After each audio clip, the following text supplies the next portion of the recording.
Então, os cenários transmitem emoções, né? Isso é muito claro, né? Eu só coloquei o nome de 3 jogos ali, mas daria para colocar uns 100, né? O Journey, o Limbo e o Gris, né? Acho que esses 3 são meio que o hors concours, né? O Limbo, então, Deus me livre. Então, assim, a gente tem que lembrar disso, porque se você quer passar uma emoção, você não precisa necessariamente fazer o personagem falando, oh, estou triste, né? Nem sempre, você pode usar outras formas, né? Você pode fazer um cenário um pouco mais dark, um pouco mais pesado, né?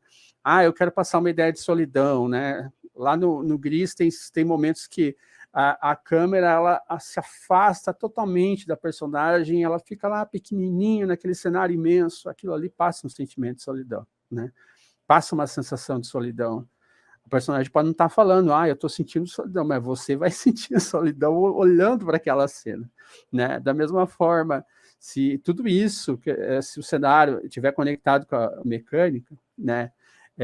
É mais importante. Então, por exemplo, num jogo de terror, a escuridão pode transmitir medo, né? Num jogo de stealth ali, ela provoca um sentimento de segurança, você sabe que o seu personagem vai estar seguro. Eu lembro quando eu jogava, quando eu era bem pirralhona, eu jogava Tenchu, e aí o que eu mais gostava naquele jogo é ficar andando pelos becos ali, pelos lugares escuros, né?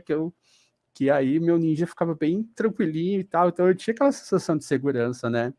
Isso aqui do jogo de terror, eu estava ouvindo a palestra da Dara e eu dei muita risada, porque teve o pessoal lá de uma das equipes que eu mentorei da Control Tijan, que eles seguiram meus conselhos, só que eles esqueceram de um detalhe.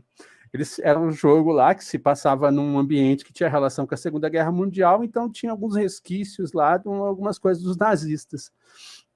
E eles meteram um puta de um texto lá, eles colocaram algumas coisas, eles seguiram bastante conselhos, mas eles esqueceram de um conselho, eles colocaram um livro lá. E aí a gente estava jogando, a Dara estava jogando, ela pegou para ler esse livro, só que você não podia ficar no escuro. Se você ficasse no escuro, os bichos vinham te atacar. Então tinha umas luzes que você tinha que ficar segurando.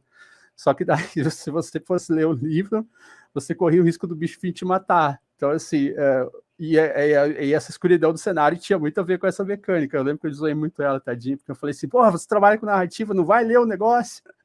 Mas ela tava com medo. Então, assim, é importante, beleza, eu vou conectar com a mecânica de jogo, o cenário, o ambiente, a luz e tal, mas eu tenho que fazer isso de uma forma correta, e depois eu vou falar um pouco disso, qual que é a forma correta, tá? Então, mas sempre pense assim, que legal, eu quero fazer que envolver totalmente a mecânica no cenário, ok, mas pare e analisa se isso vai ser feito da forma certa. Caso contrário, pode ser um tiro no pé. Então, o jogo deles era ótimo, era muito bom o jogo. Eu fiquei bastante orgulhoso da equipe. Só que chegou nessa hora, uma coisa bem, bem simples, que era você poder ler o negócio em paz sem alguém vir te matar, eles esqueceram.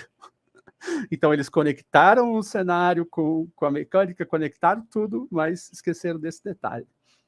E, bom, outra coisa regras de comportamento dependendo dos espaços. Tem um jogo do Vampire Bloodlines, para quem conhece Vampiro à Máscara, RPG, no enredo, né, os vampiros eles existem no nosso mundo, tal, a sociedade, a maior parte das pessoas não sabe sobre a existência deles, e eles têm uma coisa lá, uma regra que é chamada máscara, né, que eles não podem